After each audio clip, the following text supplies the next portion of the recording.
రెండో జాబితాపై టీడీపీ జనసేన కసరత్తు చేస్తున్నాయి. రెండో జాబితాపై కసరత్తు చేస్తున్నారు టీడీపీ అధినేత చంద్రబాబు. రేపు సెకండ్ లిస్ట్ ప్రకటించే అవకాశం ఉండడంతో ఆశావహులు చంద్రబాబు నివాసానికి క్యూ కడుతూ ఉన్నారు. కడప జిల్లా టీడీపీ నేతలు Srinivas Reddy, Proddatur incharge Praveen Reddy, Jammalamadugu incharge Bhupesh Reddy, Badvel TDP నేత రితేష్ రెడ్డితో పాటు మాజీ మంత్రి ఆదినారాయణ రెడ్డి కుటుంబ సభ్యులు చంద్రబాబును కలిశారు. రేపు ప్రకటించే రెండో జాబితాలోనైనా తనకు అవకాశం ఇవ్వాలని చంద్రబాబుని కోరుతున్నారు ప్రొద్దుటూరు ఇన్ఛార్జ్ ప్రవీణ్ కుమార్ రెడ్డి. పొత్తులో భాగంగా జమ్మలమడుగు, బద్వేల్ స్థానాలు బీజేపీకి వెళ్తాయన్న ప్రచారంతో చంద్రబాబును కలిశారు. మరోవైపు రెండో జాబితా విడుదలకు సిద్ధమవుతోంది జనసేన. ఇప్పటికే 6 స్థానాలకు అభ్యర్థులను ప్రకటించిన పవన్ తాజాగా మరో 5 స్థానాలపై క్లారిటీ ఇచ్చారు. భీమవరం నుంచి రామాంజనేయులు, రాజోలు నుంచి రిటైర్డ్ ఐఏఎస్ వరప్రసాద్, నరసాపురం నుంచి బొమ్మిడి నాయకర్, ఉంగుటూరు నుంచి ధర్మరాజు, తాడేపల్లిగూడెం నుంచి బోలిశెట్టి శ్రీనివాస్ పేర్లు దాదాపు ఖరారయ్యాయి.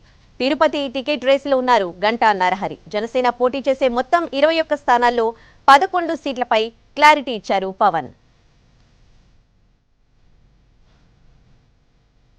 ఇక ఇదే అంశానికి సంబంధించి పూర్తి డీటెయిల్స్ మా ప్రతినిధి పిఎంఆర్ చంద్రశేఖర్ లైవ్ లో అందిస్తారు. చంద్రశేఖర్, రేపు సెకండ్ లిస్ట్ ప్రకటించే అవకాశం ఉన్నట్లుగా తెలుస్తోంది. అంటే ఎంతమంది అభ్యర్థులని ప్రకటించే అవకాశం ఉంది? ఇప్పటికే ఆశావహులంతా చంద్రబాబు ఇంటికి, పవన్ కళ్యాణ్ ఇంటికి క్యూ కడుతున్నట్లుగా తెలుస్తోంది. డీటెయిల్స్ ఏంటి పిఎంఆర్?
బీజేపీ, టీడీపీ, జనసేన రెండవ జాబితాపై కసరత్తు పూర్తి చేశారు. రేపు లిస్టు విడుదల చేసే అవకాశం ఉన్నట్లుగా తెలుస్తోంది. ఇక ఇదే అంశానికి సంబంధించి పూర్తి డీటెయిల్స్ మా ప్రతినిధి పిఎంఆర్ చంద్రశేఖర్ లైవ్ లో అందిస్తారు. పిఎంఆర్.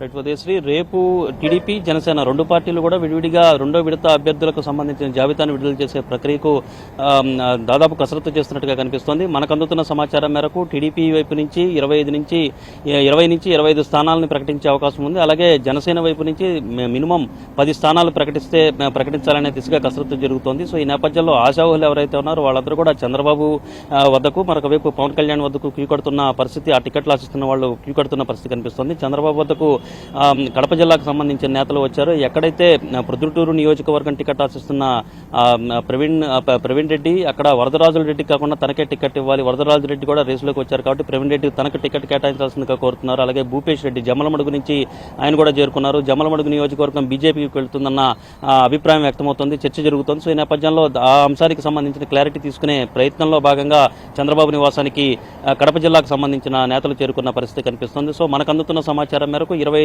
25 స్థానాలకు రేపు రెండో విడత అభ్యర్థుల జాబితాను ప్రకటించే అవకాశం కనిపిస్తుంది. మరొక వైపు జనసేనలో కూడా రేపు రెండో విడత అభ్యర్థులకు సంబంధించిన జాబితా విడుదల చేసే దిశగా కసరత్తు జరుగుతుంది. ఇప్పటికే 5 స్థానాలకు సంబంధించి క్లారిటీ ఇచ్చారు. ఇంకా కృష్ణా జిల్లాకు సంబంధించి 2 అభ్యర్థులు 2 స్థానాలకు సంబంధించి కూడా క్లారిటీ ఇచ్చే దిశగా ప్రస్తుతం చర్చ జరుగుతున్నట్లుగా మనకు సమాచారం అవుతోంది. అవినిగడ్డ, విజయవాడ వెస్ట్ ఈ 2 స్థానాలకు కూడా వికృతి శ్రీనివాసు అలాగే పోతిన మహేష్ వీళ్ళిద్దరు పేర్లు ఖరారు చేసే దిశగా క్లారిటీ ఇచ్చే దిశగా ప్రస్తుతం కసరత్తు జరుగుతున్నట్టుగా తెలుస్తుంది. అలాగే తిరుపతి అసెంబ్లీ సెగ్మెంట్ నుంచి ఇవాళే పార్టీలో చేరిన గంటా నరహరి పేరు ప్రధానంగా వినిపిస్తోంది. అలాగే ఇక అనంతపురం కావచ్చు, రాజంపేట కావచ్చు, మదనపల్లి ఇటువంటి నియోజకవర్గాలకు సంబంధించి టికెట్ జనసేన ఖాతాలోకి వెళుతుందన్న ప్రచారం జరుగుతున్న నేపథ్యంలో దానికి సంబంధించి కసరత్తు జరుగుతుంది. రేపు దాదాపు 10 మందికి తక్కువ కాకుండా జాబితా విడుదల చేయాలని పవన్ కసరత్తు చేస్తున్నారు. ఉదయశ్రీ.